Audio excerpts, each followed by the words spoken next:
Hello, everybody. Bonjour à tous. Je suis tellement contente d'être avec vous virtuellement aujourd'hui. Je m'appelle Céline Zhang. Je suis directrice principale des initiatives stratégiques et des partenariats ici à l'Institut canadien d'urbanisme et je suis contente de vous accueillir à cette séance sur ma rue principale, surtout maintenant qu'on va parler du programme d'activateurs. La date limite pour les soumissions arrive rapidement. Il ne reste que 6 jours pour la première ronde de demandes et nous espérons que vous êtes en train de préparer votre demande ou à y songer et j'espère que ce webinaire va être utile pour vous. Avec moi aujourd'hui, j'ai mes collègues Jared, qui est un directeur de programme sur le terrain, et Cécile, notre merveilleuse agente de programme. Et vous allez entendre beaucoup parler d'eux aujourd'hui à mesure qu'on avance. Et j'aimerais remercier le Conseil des développeurs économiques de l'Ontario, qui sont nos partenaires et qui sont du côté des accélérateurs d'affaires de ma rue principale. Aujourd'hui, je vous appelle de Toronto, qui est le territoire traditionnel de plusieurs nations, y compris les Mississauga de la rivière Credit, les Anishinaabe, les Chippewa, les Haudenosaunee et les Wendat. Toronto est aussi couvert par plusieurs traités signés avec les Mississauga du Crédit et le traité Williams signé avec plusieurs nations Anishinaabe. Nous, ici, à l'Institut d'urbanisme canadien, comme beaucoup parmi vous, nous avons passé la journée avec la Commission de vérité et réconciliation pour encourager les gens d'aller dans leur communauté d'une côte à l'autre, dans leur communauté autochtone. Plusieurs personnes ont participé à des activités d'apprentissage, des marches guidées personnelles ou avec leurs enfants, leurs familles, ou avoir des conversations avec leurs collègues à l'extérieur ou à l'intérieur.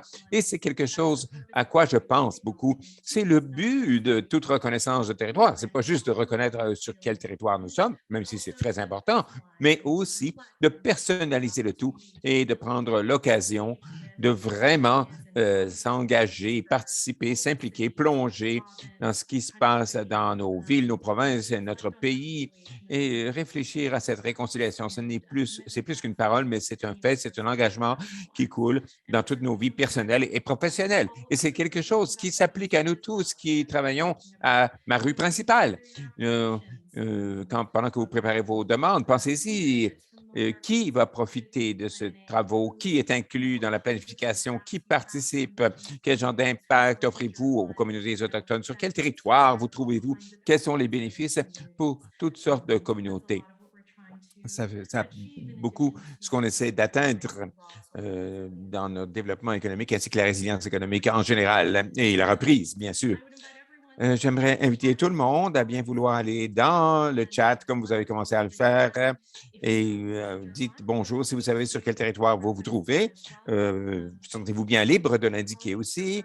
Je remercie Jenny pour avoir signalé qu'il faut indiquer bien votre à enlever, donc de sorte que tout le monde puisse voir vos commentaires. Ne mettez pas, n'adressez pas vos commentaires dans le chat à tous les panélistes. Sentez-vous bien libre de poser vos questions à mesure qu'on avance dans la séance. Ma collègue Cécile va les recueillir et la deuxième partie de la séance sera dédiée à vos questions. Nous essaierons d'en répondre autant que possible et si on n'arrive pas à tout y répondre, nous aurons, si vous avez une question très, très spécifique reliée à votre projet, vous pouvez mettre votre courriel dans le chat pour nous atteindre. Ça va aller dans un centre d'aide et quelqu'un va vous répondre. Nous engageons aussi de nous assurer qu'après cette séance, vous recevrez des réponses à toutes les questions que vous posez. Et bien sûr, nous allons vous réécrire d'ici la fin de la semaine ou un petit peu avant parce que je sais que la date butoir approchait à la séance. C'est disponible en anglais et en français. Vous pouvez choisir votre langue au bas et nous enregistrons aussi. Si vous voulez regarder à nouveau ou envoyer ça à des collègues, ce sera disponible sur mymainstream.ca dans les journées à venir. Avant de vous quitter et de passer la parole à Jared, mais je vous donne mes propres réflexions sur ce programme. Ma rue principale, c'est de ramener les gens dans nos rues principales. C'est un partie importante de la reprise à mesure qu'on continue de sortir de la pandémie. On parle de ma rue principale. Il y a plusieurs sortes de rues principales. Il y a les choses auxquelles vous pensez dans votre communauté, dans vos centres urbains. Il y a des plazas dans les banlieues. Il y a les centres d'achat au centre-ville, le cœur de votre petite ville. Il y a toutes sortes de rues principales de toutes sortes de formes. Ce programme peut favoriser ce qui a été perdu à mesure qu'on est retraité dans nos mondes virtuels, dans nos petites bulles, depuis 1 an et demi ou plus. Et vraiment, on veut essayer de vous appuyer dans tout le travail que vous faites pour ramener les gens dans nos rues principales pour contribuer à notre économie et pour créer de l'inclusion, des identités partagées et favoriser un sentiment d'appartenance partagée, de célébration. On essaie d'appuyer des événements, des activations, des améliorations, des politiques et des partenariats. Vous avez vu ça sur notre site Web. C'est vraiment le genre de choses qu'on veut essayer d'encourager et de favoriser dans notre programme. On est vraiment emballé d'entendre parler de vous et d'entendre parler de l'excellent travail que vous faites dans vos communautés. On aimerait pouvoir appuyer le travail que vous faites dans vos communautés pendant cette année et l'année prochaine dans la deuxième partie du programme. Là-dessus, je vais passer la parole à Jared Kolb qui va rencontrer. À vous la parole, Jared. Merci, Selena. Selena, c'est tellement ravi de voir tellement de personnes de différents coins du sud de l'Ontario, sud-ouest, sud-est et est de l'Ontario. Nous avons vraiment une grande chance d'avoir autant de personnes avec nous aujourd'hui pour vous parler du programme. Cécile et moi, nous allons vous présenter une présentation, puis nous allons prendre vos questions au cours des 50 prochaines minutes environ. Et ceci dit, je vais partager mon écran et on va y aller.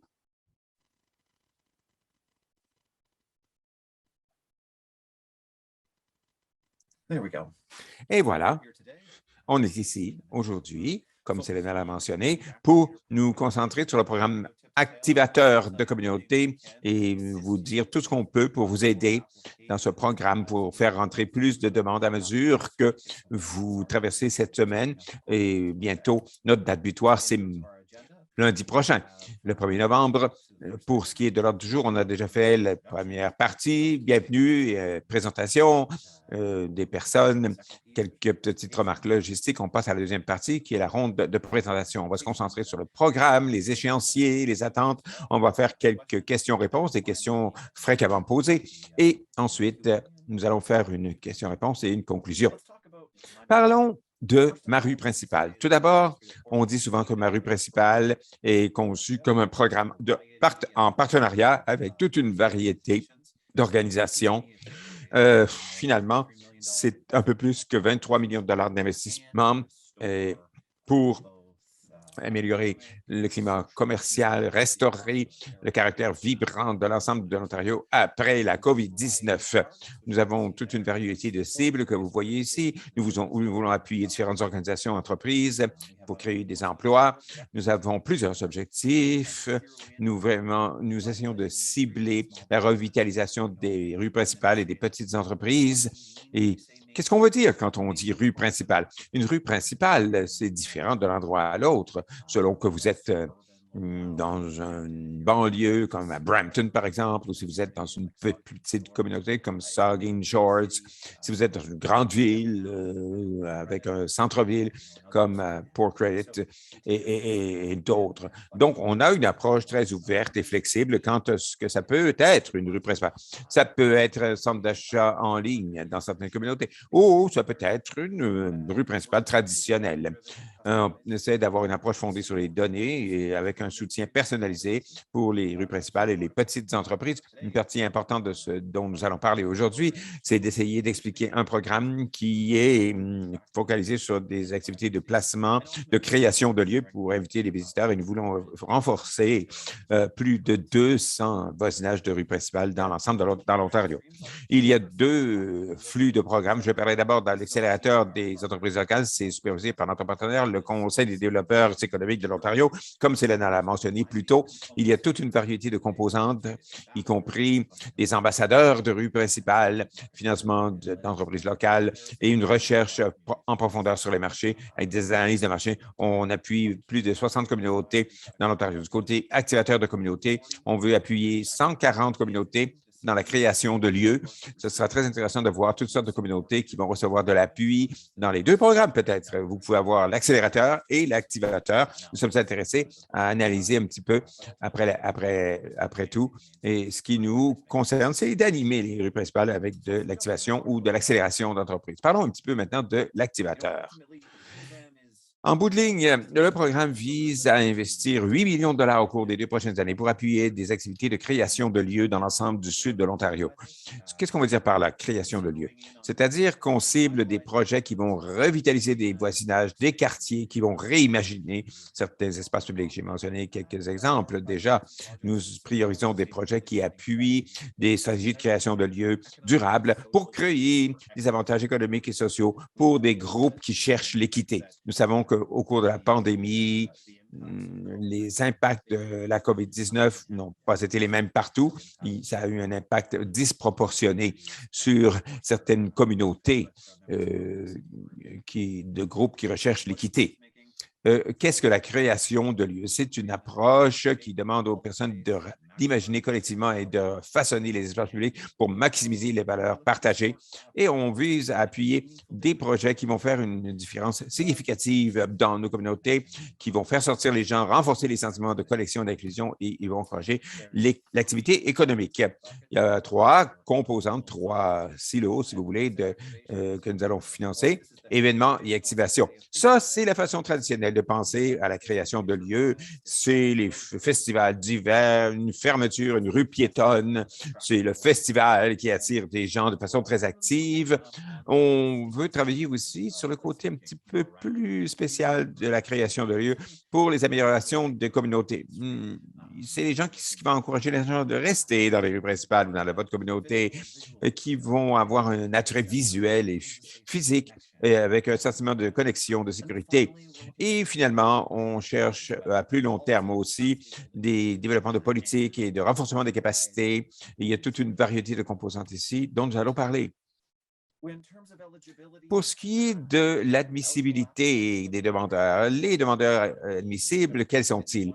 Vous devez appartenir à une de ces catégories, une municipalité, un gouvernement local ou régional, un domaine d'amélioration commerciale, un organisme de gouvernance autochtone ou une société de développement autochtone, un OSPL incorporé fédéralement ou provincialement ou toute autre organisation communautaire qui fait une demande avec une autre organisation admissible. Les projets doivent avoir toutes les licences, tous les permis nécessaires avant que nous puissions le financer. Vous devez satisfaire aux exigences de tous les organismes réglementaires locaux. Et pour ce qui est de votre projet individuel, on ne cherche pas des projets qui vont couvrir toute une municipalité ou une grande région. On encourage vraiment les gens à cibler une zone géographique bien définie. Par exemple, et on ne peut pas utiliser le financement pour appuyer des choses très larges, de la programmation très vaste. Et les projets doivent avoir lieu dans le sud de l'Ontario.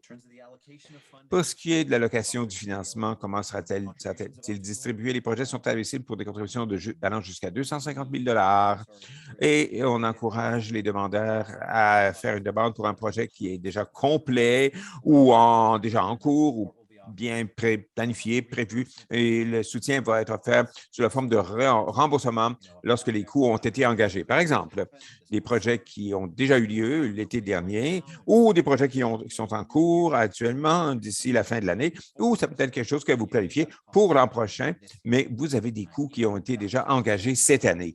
Et ça, dans le dernier cas, si vous tombez dans cette catégorie de demandeurs, vous devrez demander 2 fois les frais de cette année et les coûts de l'an prochain.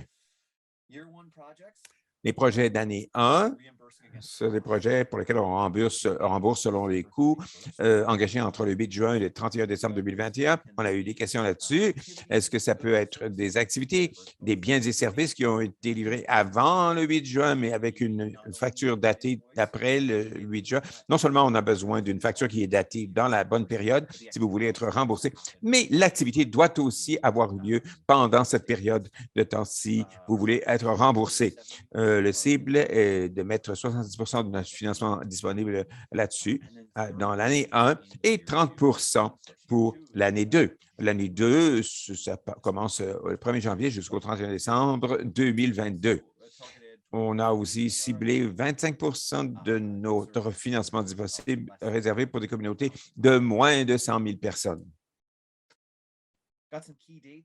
Certaines dates clés à retenir.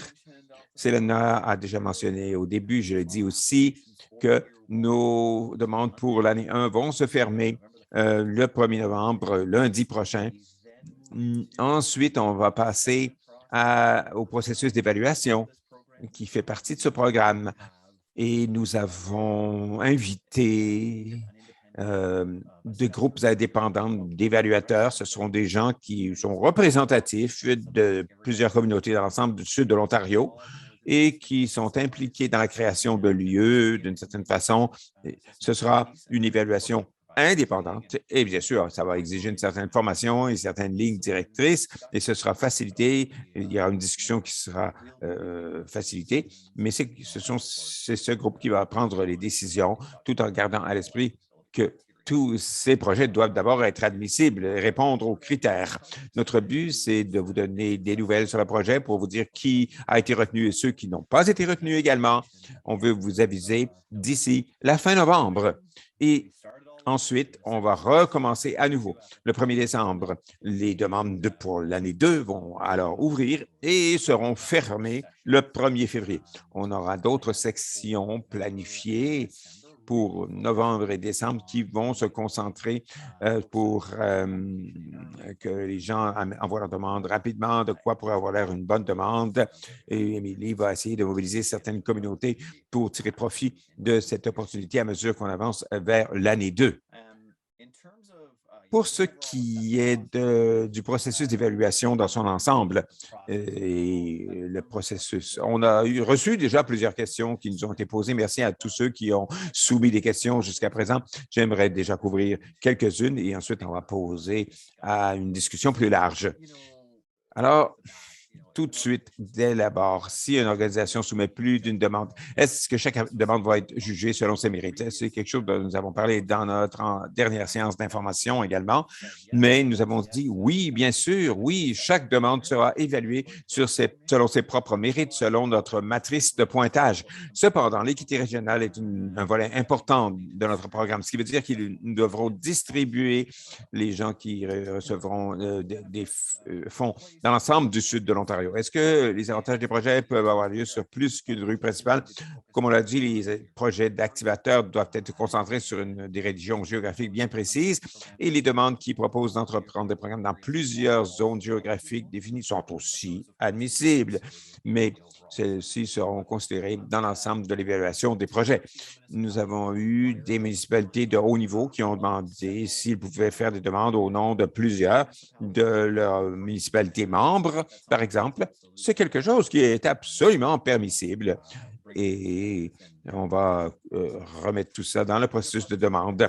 Est-ce qu'un projet peut inclure des activités dans plus d'une catégorie de financement? Vous vous souvenez au début qu'on a parlé d'amélioration communautaire, de planification à long terme et d'événements et d'activation par des événements, par exemple. Oui, vous pouvez certainement faire une demande, mais vous pouvez bien imaginer que si vous travaillez pour ouvrir de nouveaux agréments, de nouvelles installations qui vont dans votre rue principale, mais vous avez aussi une activité de célébration sur invitation.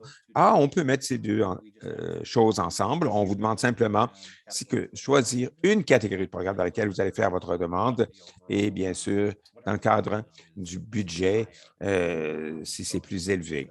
Ça peut être plus élevé. Si le budget demande 100 000 d'amélioration communautaire et 10 000 pour un événement, vous allez faire une demande dans la catégorie des améliorations communautaires. Il y a une question sur les dépenses en immobilisation. Qu'est-ce qui est admissible de ce côté-là? Pour ce qui est des immobilisations admissibles, il y a plusieurs immobilisations qui sont admissibles et certaines ne le sont pas. Quand on parle de dépenses en immobilisation, les rénovations à des édifices existants ou des coûts indirects ou des coûts de frais généraux non reliés au projet proposé, ce n'est pas admissible. Acheter des terrains, acheter des véhicules ou des bâtiments, ce sont là tous des coûts non admissibles. En fait, pour ce projet, on imagine que ces améliorations communautaires, on les voit comme une petite Ce sont des choses qui sont au-dessus du sol, reliées à des activités de placement temporaire, des améliorations au paysagement urbain et des agréments comme des murales, des lumières, des lampadaires, des réverbères et cela de l'éclairage. Si vous ne voyez pas dans la liste ce que vous essayez de couvrir, sentez-vous bien libre de nous contacter. Nos coordonnées seront à la fin, mais on prenait le temps de mettre des questions dans le chat et on va avoir beaucoup de questions et on va faire notre gros possible pour répondre à vos besoins pour travailler là-dessus avec vous.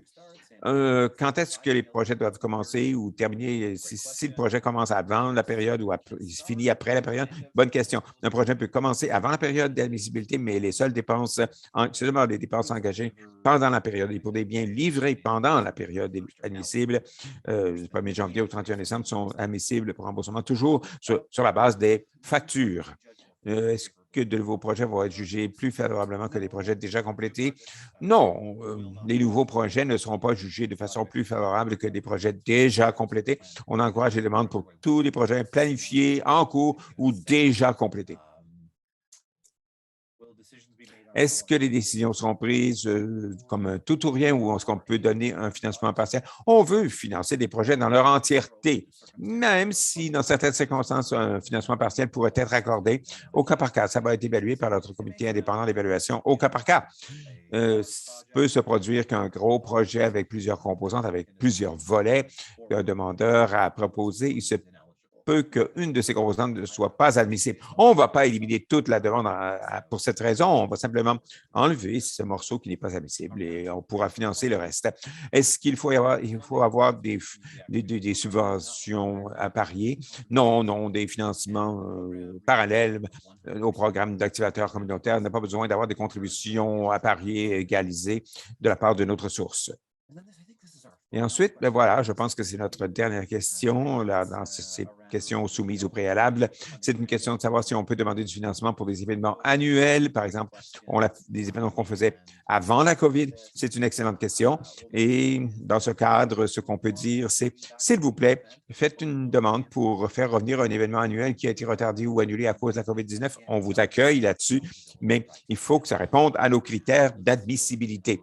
Et on cible vraiment des groupes qui cherchent l'équité et des événements d'un point de vue économique et social à la fois.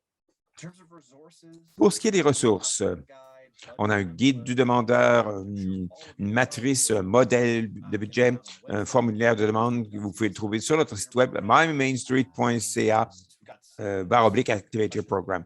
Et des questions, si vous avez des questions sur le processus d'examen, vous pouvez les envoyer à moi ici. Mes coordonnées sont ici et je vais inclure aussi les coordonnées de Cécile à la fin. Ceci dit, je vais m'arrêter là et nous allons passer aux questions et réponses et je vais arrêter de partager mon écran et j'invite ma collègue Cécile Roslin à se joindre à nous pour cette séance de questions-réponses. Très bien, merci, Jared. Oui, il y a quelques questions, on n'était pas sûr, c'est quelque chose qu'on n'a jamais entendu, mais il y a certaines nouvelles questions ici. Ça m'emballe beaucoup, j'en suis enthousiaste. Il vaut la peine de mentionner ici qu'on va essayer de passer au travers autant de ces questions qu'on peut. Maintenant, s'il y a des questions auxquelles on n'a pas pu répondre, on va quand même vous écrire les réponses à toutes les questions dans les questions-réponses et vous envoyer ça au cas où vous avez manqué notre réponse. Alors, il y avait une question de Jared, je vois ton écran. OK, je l'ai repartagé parce que je viens tout juste de voir une question à propos de nos adresses courriels. Je vais l'afficher. Oui, alors, c'est un problème c'est moi, c'est ma faute ici, j'ai oublié. Moi, la première question vient de Rain. Penward Hall est une annexe de notre Église chrétienne Saint-Andrew. Ça attire des personnes âgées un peu partout dans les communautés avoisinantes. Est-ce que ça pourrait se qualifier à la subvention? C'est une excellente question. Encore une fois, il faut toujours penser à la notion de la façon dont les centres communautaires font des parties clés de nos rues principales. Si un centre communautaire, dans ce cas-ci, il semble que c'est une église, n'est-ce pas, Cécile? Alors, si c'est un espace qui est ouvert au public, là, oui, bien sûr, qui fournit une variété d'agréments et d'installations pour le public, il peut y avoir de la programmation qui peut être admissible. Ça pourrait être des événements, par exemple.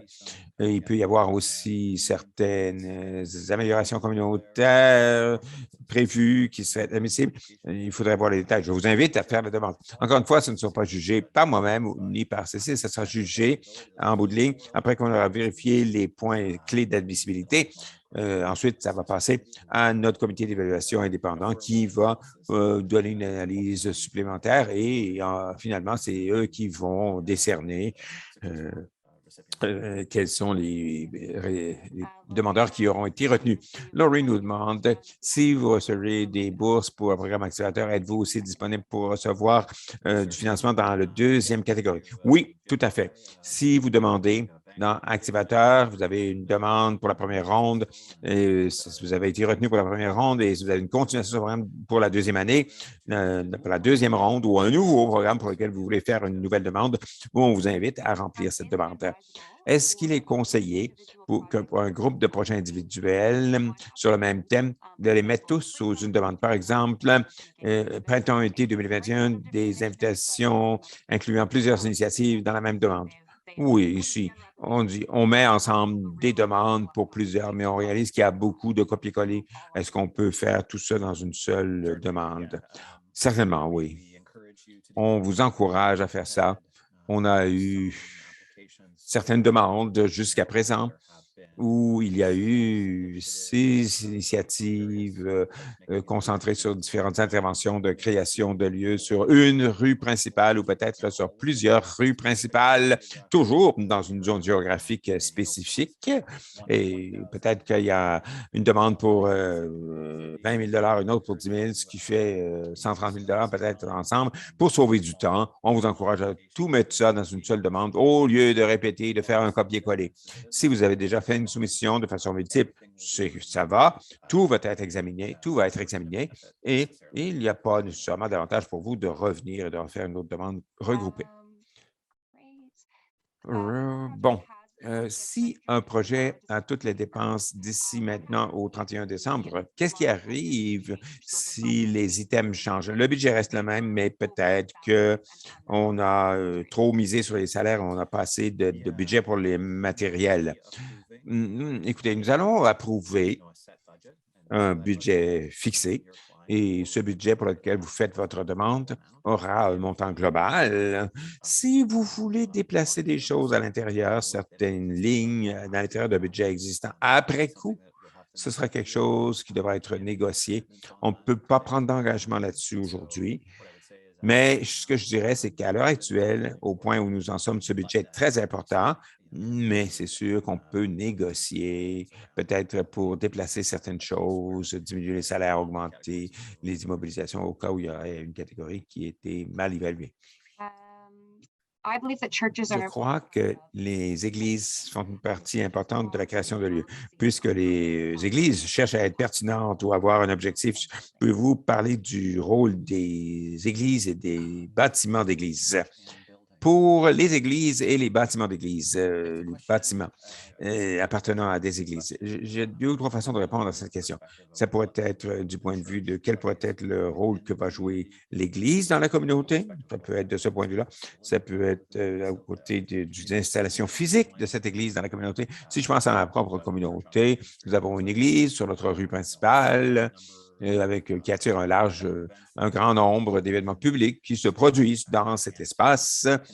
Et donc, je peux certainement dire que dans cet espace, les églises font partie de nos rues principales et sont potentiellement des contributeurs importants à notre sens de communauté, notre sentiment communautaire.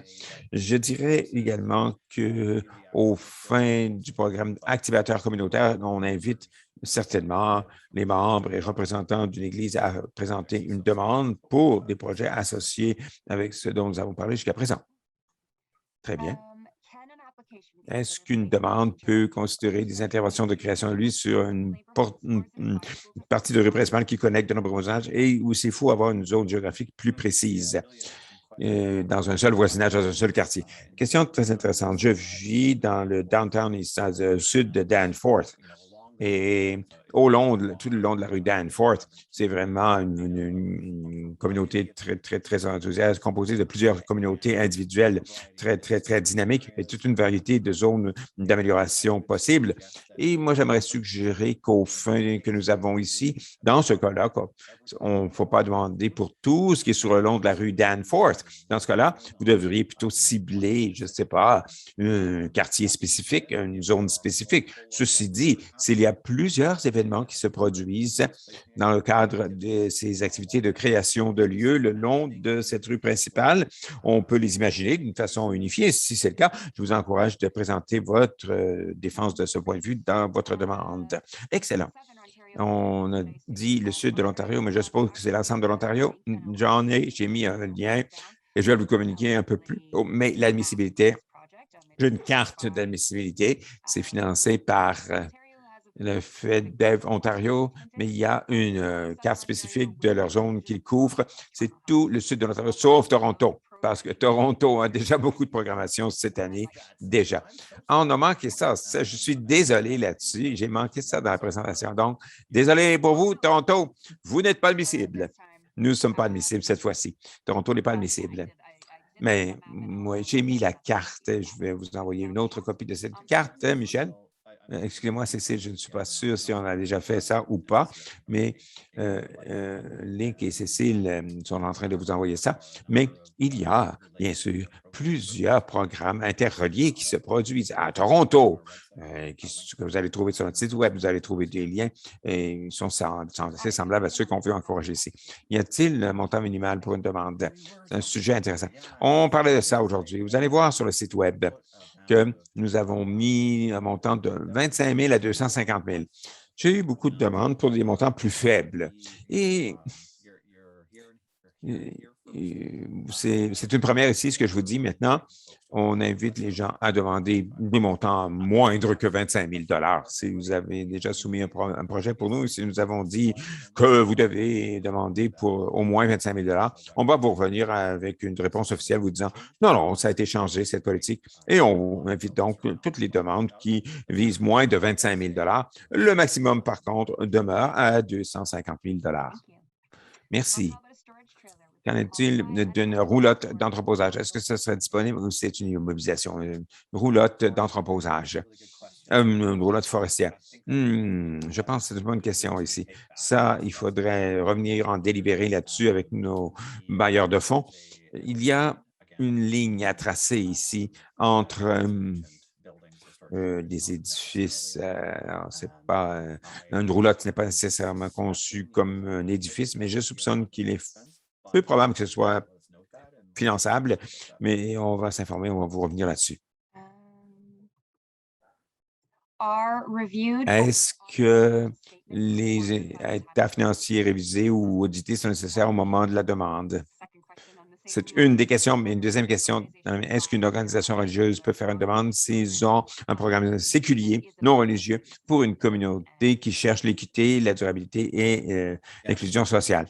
Oui, la première question, est-ce que les états financiers sont exigés? Ce n'est pas quelque chose qu'on exige dans le cadre de votre demande.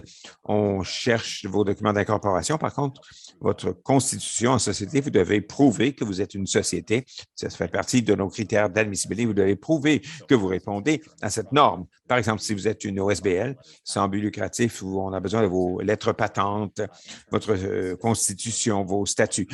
Pour ce qui est des spécifications, quand un groupe qui donne des services à un autre groupe, regardez encore les critères d'admissibilité. Il semble que ça pourrait très bien convenir et s'insérer dans ce que nous suggérons ici, mais on vous invite donc à faire la demande.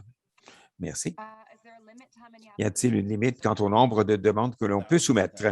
Des milliers de demandes? Non, non, enfin non. Écoutez, on vous encourage à faire des demandes pour autant de projets que vous en avez et pour lesquels vous espérez recevoir du financement. Ce sera un environnement compétitif. Le processus sera concurrentiel et on va réviser activement tout au long du mois de novembre. Mais non, il n'y a pas de limite au nombre de projets que vous pouvez, sur lesquels vous pouvez soumissionner. Est-ce que les coûts d'une relocalisation des services publics qui seront nécessaires pour un projet de paysagement d'une rue principale, déménagement. S'il y a du creusage, si on va sous le sol, alors ça, ce n'est pas admissible. C'est un coût non admissible si vous voulez déplacer des... Si ce sont des coûts au-dessus du sol. S'il y a des coûts au-dessus du sol dans cette relocalisation de services publics d'électricité ou de gaz, oui, ça pourrait être admissible, mais ce serait des frais d'équipement ou de transport peut-être. On vous invite à faire une soumission là-dessus. Mais pour tout ce qui se passe en dessous du sol, tout ça est non admissible comme dépense. Est-ce qu'une cartographie sur un site web serait considérée comme une activité de création de lieux?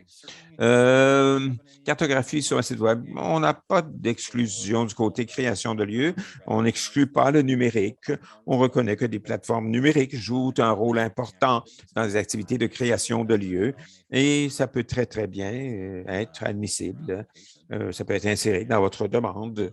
Encore une fois, ça dépendra vraiment des détails et de ce qui est ciblé exactement, mais je vous invite à faire une demande là-dessus. Très bien. Est-ce que les entreprises privées qui s'engagent dans les activités de création de lieux sont-ils admissibles, même si c'est est-ce qu'une corporation, est-ce que c'est permis? Pour nous, ce n'est pas clair. Le programme, pour ce qui est des demandeurs, les demandeurs dans ce programme doivent être des organisations sans but lucratif, des OSBL. Il y a toute une variété d'OSBL ou un groupe d'OSBL. Bien sûr, on a la liste sur le site Web.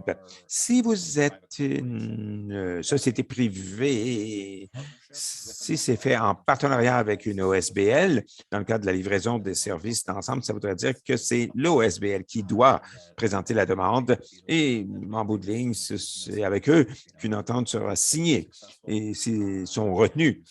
Et dans ce cas-là, il se peut que cette OSBL va vous engager à contrat pour certains services en tant que société privée pour la prestation de services. Ça va. Mais, encore une fois, le demandeur doit être une OSBL. Les coûts dans la médecine comprennent les coûts d'hospitalité et de divertissement. Est-ce que ça veut dire que les honoraires pour des performances musicales sont non admissibles? L'engagement de musiciens, je pense que hospitalité, ça veut dire quand on achète des repas pour les gens, par exemple, n'est-ce pas? Oui, c'est ça, l'hospitalité. Vin et fromage, par exemple, vin et repas. Là. Écoutez, payer un honoraire pour des gens qui vont performer dans un événement, ça, c'est admissible, oui, ces honoraires d'artistes. Oh, une note intéressante. Je pense que certaines personnes n'ont pas changé le chat à panéliste.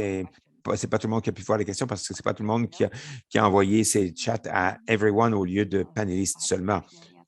En fait, il y a une question à laquelle je ne sais pas. Everyone, est-ce que c'est everyone ou c'est seulement les participants? C'est une question technique de Zoom, mais je ne connais pas la réponse à ça. Quand on envoie un message à tous, est-ce que ça va vraiment à tous ou seulement aux participants? Est-ce que ça va aussi aux panélistes? C'est une question Zoom. Oui, une personne ici voudrait avoir un peu plus d'informations pour savoir d'où vient le financement et quelle est la raison principale de ce programme. On en a parlé un peu au début. D'où viennent ces fonds? Oui, le programme est financé par FedDev Ontario. C'est l'Agence de développement fédéral, l'Agence de développement économique du Sud de l'Ontario. On se joint à eux en partenariat par ce projet. Encore une fois, le but, l'objectif d'ensemble de ce qu'on fait aujourd'hui, c'est de cibler la création de lieux. Et on a tenu un webinaire en collaboration avec nos partenaires chez EDCO, c'est-à-dire le Conseil des développeurs économiques de l'Ontario, il y a environ une semaine et demie. Et ça incluait le côté accélérateur d'entreprise. Ce qu'on essaie d'apporter ici, ultimement, c'est un ensemble complet de la reprise économique, qui comprend des services aux différentes entreprises des rues principales et aussi des subventions aux communautés qui ciblent des marqués qui ont été manqués dans une région d'affaires, des entreprises qui manquent, des entreprises qui sont parties. On fait beaucoup d'analyses avec une variété de partenaires, y compris Environics et Madeira, sur cette question particulière. Je dirais que notre essai est on veut viser, disons que vous avez des entreprises, mais on a quelques agréments, quelques attraits. Comment allons-nous nous focaliser pour ramener les gens? C'est là où les événements entrent en jeu. C'est là où les améliorations temporaires en investissement en capital pour ajouter un patio, par exemple, une terrasse pour aider les gens à rester plus longtemps. C'est un petit peu là d'où vient ce programme. Est-ce que les tentes seraient admissibles? Une tente de présentation. Une tente, je pense que ça a un certain sens, oui, comme activité de placement et de création de lieux temporaires. Je crois que c'est admissible, effectivement. Qu'en est-il d'une location pour l'installation de lumière? Oui, un camion de location de lumière. Oui, c'est un coût de transport admissible relié à un projet d'illumination d'un certain quartier. C'est admissible. Cool. Oui, vous pouvez envoyer un courriel à Jared ou Cécile. Je vais vous remettre mon courriel à la fin si vous avez une autre question. Et la réponse est oui. Nous allons tous les deux répondre à des questions. Et oui, envoyez ça aux deux, Cécile ou moi-même. Vous pouvez réserver du temps pour nous parler individuellement à propos de votre demande. On a beaucoup de réunions avec beaucoup de personnes et ça me fera plaisir de vous envoyer un calendrier pour réserver une période de temps dans notre calendrier pour avoir une discussion plus approfondie. D'accord. Une autre question sur la définition d'une rue principale. Est-ce que le projet doit avoir lieu sur une rue principale? On travaille dans un espace qui est la propriété de la ville, qui était historique, mais qui a été développé comme une sorte de rassemblement communautaire. Est-ce que ça pourrait se qualifier comme une création de lieu? On prévoit 3 000 visiteurs l'an prochain en fonction de ce qu'on a eu cette année. D'accord. Si on vous laisse nous présenter votre cause sur le pourquoi et le comment, pourquoi le lieu que vous avez sélectionné pour votre projet fait partie d'une revitalisation d'une rue principale de votre communauté. Je ne peux pas faire de commentaires sur un projet détaillé. Ça me fera plaisir d'en discuter plus avant avec vous, mais on vous laisse la charge de défendre votre cause. Il y a des centaines de rues principales dans l'ensemble de l'Ontario et dans le sud de l'Ontario en particulier. Et on n'a pas de liste officielle de rue principale, mais on vous encourage à présenter votre demande parce que plusieurs communautés vont définir leur rue principale, leurs espaces de rue principale de façon différente et on veut honorer cette différence. D'accord? On voudrait confirmer, est-ce que le projet doit être pleinement mis en œuvre avant le 31 décembre? Non. Les projets peuvent être en cours, ça peut être un projet multi-annuel et encore une fois, on cherche des interventions spécifiques qui vont se produire pendant l'année 1, avant le 31 décembre, et on aurait besoin, au moment voulu, de faire des réclamations sur ces fonds, que vous allez nous soumettre une facture qui doit être datée dans l'intérieur de la période visée. Donc, le projet peut arriver au début 2022, mais le projet doit être daté de cette année fiscale. Oui, et pour des services qui sont livrés au cours de cette année fiscale également.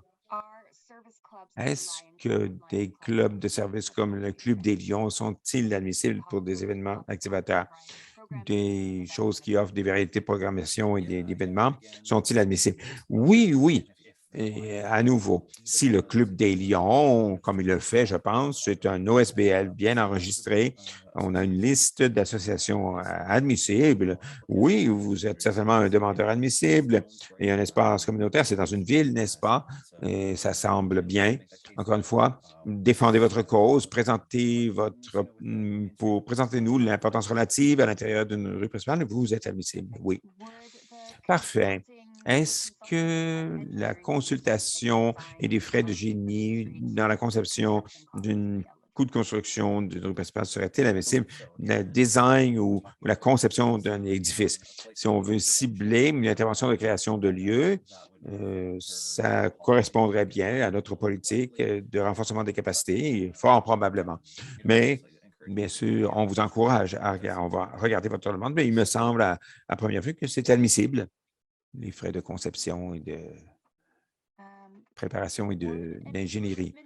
Est-ce qu'une amélioration serait admissible si elle est déjà à l'intérieur d'un projet existant pour le rendre meilleur, c'est-à-dire que la composante pourrait pas être livrée en l'absence d'un projet plus vaste?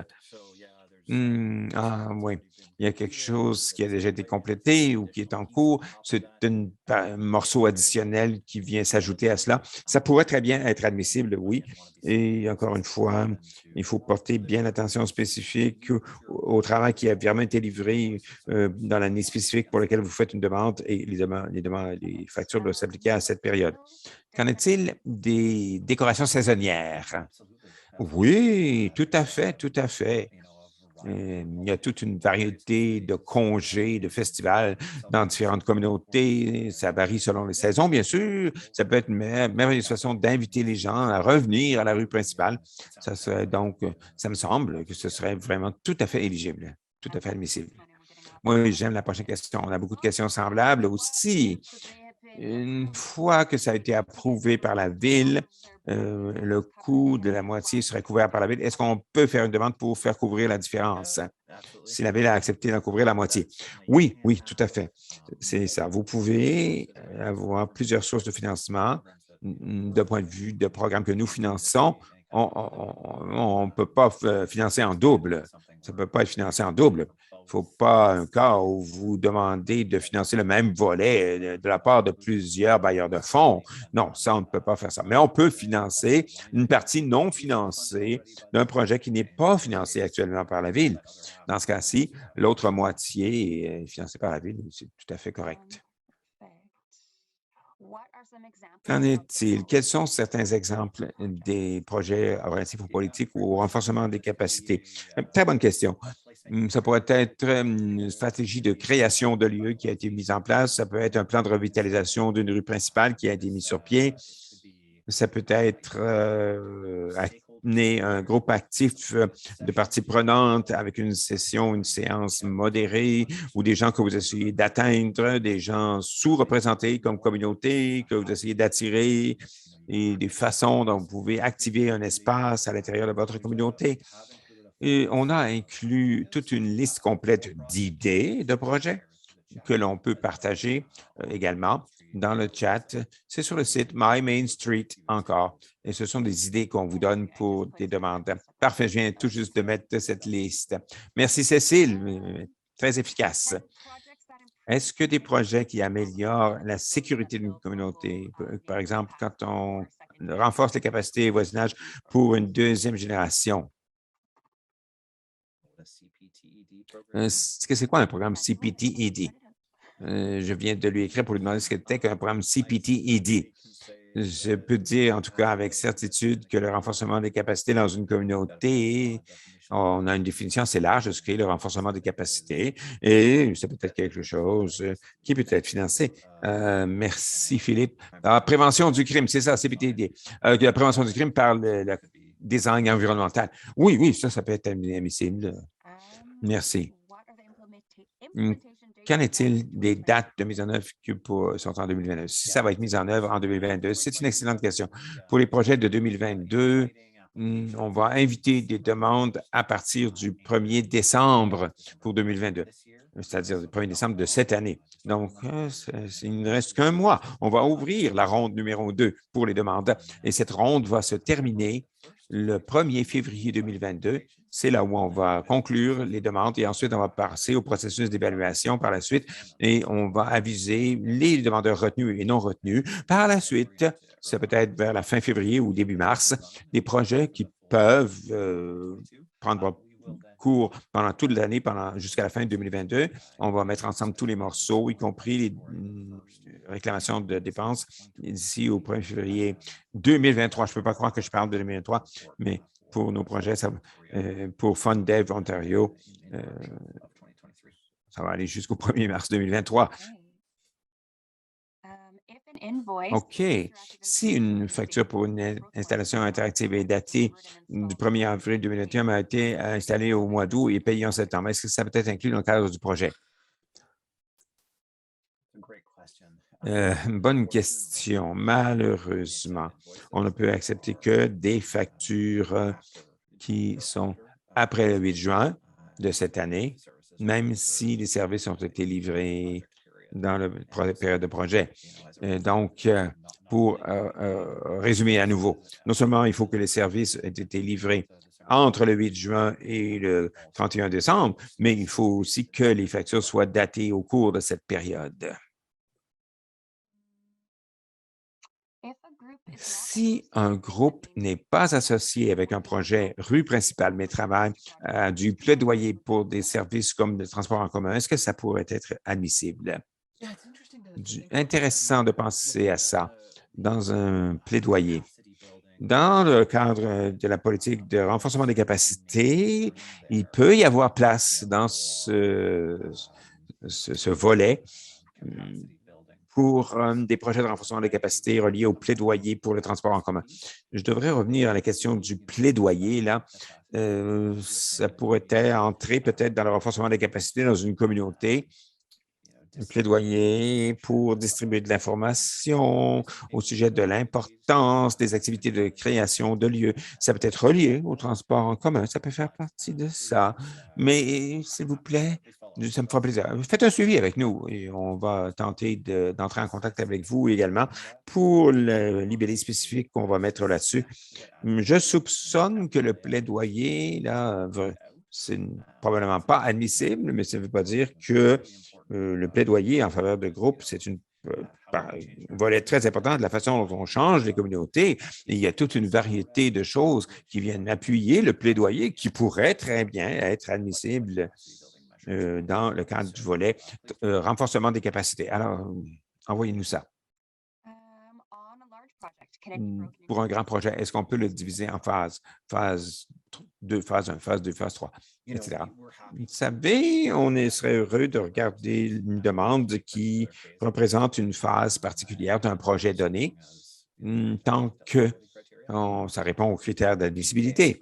Et il peut y avoir des phases qui sont livrées au cours de la période du 8 juin au 31 décembre. Il pourrait y avoir plusieurs phases dans cette période. On peut aller dans les deux directions là-dessus. Mais à nouveau, si les phases s'en vont vers des années futures, ça voudrait dire qu'une deuxième demande serait nécessaire pour 2022. D'accord? Est-ce qu'on peut faire du financement partiel? On demande 50 on reçoit 25 seulement. Est-ce que c'est possible, ça? Oui, c'est possible. C'est possible. On essaie de financer toutes les demandes, mais ça peut que c'est dans les prérogatives du comité d'évaluation que certains volets pourraient être non admissibles pour une variété de raisons. Certains volets exigent des embauches peut-être. Il se peut qu'il y ait un financement partiel qui serait accordé. Est-ce que les frais de consultation pour un plan directeur pour une composante de participation communautaire dans un projet plus large seraient-ils disponibles même si le projet lui-même a un échéancier plus long? Oui, ça peut être financé. Y a-t-il un maximum que l'on peut demander? Oui, c'est 250 000. C'est notre maximum. On a presque fini. Est-ce que la création d'une toilette publique serait un projet dans une région du centre-ville qui n'a pas ces facilités actuellement? On vient tout juste de parler de ça en équipe. Oui, ça pourrait être très bien. Ça pourrait être des salles de bain publiques, des stations de réconfort, de répit qui pourraient être considérées comme un projet, ce qui serait comme un projet admissible et non inadmissible. Il faut regarder en détail les caractères spécifiques. On sait qu'on ne peut pas financer quelque chose qui est en dessous du sol. Il faut que ce soit au-dessus du sol. Il y a peut-être des parties spécifiques de ce projet qui sont au-dessus du sol et qui seraient ouvertes à un financement possible.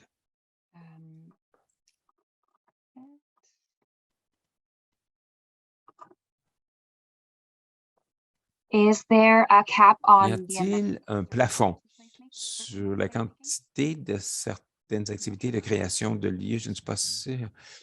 Un plafond, un maximum. Écoutez, je ne sais pas très clair pour moi. Je ne sais pas trop comment répondre à la question. Je ne sais pas si vous voulez dire les quantités, les montants ou le nombre de demandes ou quoi. Bon. Question répondue, c'est 250 000 maximum. Très bien, la question, on y a répondu. Qu'arrive-t-il si votre rue principale est un sentier? En tout cas, au moins avec un édifice sur ce sentier. Encore une fois, il faudrait voir des coûts spécifiques détaillés du projet. Et si c'était un sentier pédestre ou un sentier cyclable ou un projet très précis qui se produit dans un espace communautaire qui est publiquement accessible le long de ce sentier, ça pourrait être admissible. On ne peut pas couvrir tous les frais constants de cet édifice, mais pour des choses très, très précises reliées à un événement qui se produit, par exemple, ou une intervention sur une période précise de temps ou certaines composantes, ça serait admissible, oui. Parfait. Et, j'aime cette question. Qu'en est-il des installations pour une station d'une voiture électrique, y compris les améliorations nécessaires pour donner l'électricité pour les autos électriques? Oui, vous devez présenter votre cause, bien sûr. C'est une activité de création de lieux. Vous permettez la connexion d'automobiles électriques. Ça pourrait être examiné par notre panel. Ce que je peux dire, c'est qu'il faut faire attention aux coûts au-dessus du sol. C'est très, très important. On ne peut pas financer des choses qui sont au-dessus du sol. Qu'en est-il d'une cérémonie d'allumage d'un sapin ou d'un arbre avec un Père Noël engagé pour orchestrer des chants de Noël? Très belle idée. Ça semble un super, super beau, bel événement. Et je pense qu'il faut se concentrer sur, bien sûr, comment l'événement va desservir des groupes qui recherchent l'équité. Et en particulier, c'est des choses qu'on peut détailler dans la demande. Il n'y a rien là-dedans qui serait inadmissible dans ce que je vois ici. Et finalement, une toute dernière question. Est-ce que le projet doit être prêt à démarrer ou ça va couvrir les coûts d'architecture d'un pavillon, par exemple, les frais d'architecte? Vous avez utilisé le mot pelle. Ça ne peut pas aller en dessous du sol, mais l'architecture, écoutez, le projet d'un pavillon, ça, la planification, les coûts de mise en scène d'un projet sont admissibles dans le cadre de ce flux de financement. Et voici une autre pour laquelle je ne connais pas la réponse. Peut-être que quelqu'un d'autre le connaît. Est-ce qu'il va y avoir une autre séance simplement dédiée au programme accélérateur d'entreprise? Très bonne question. D'après ce que je comprends, il n'y a pas d'autre séance qui est prévue actuellement. Il y a l'ancien webinaire qui est inclus sous le site web My Main Street sur News.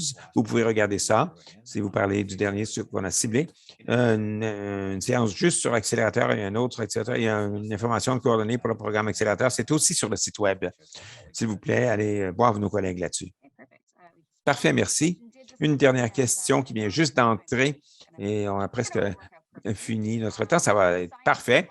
Est-ce que les signalisations pour marquer une démonstration de restauration du littoral, est-ce que ça serait admissible, une restauration du littoral? Des signalisations pour indiquer là où il y aura restauration du littoral, il faudrait que ça soit inséré dans un contexte de rue principale et des signalisations qui vont définir un sentiment de lieu. Ça peut très, très bien convenir dans le volet infrastructure de ce programme. Je vous invite à poser votre demande. Parfait, merci.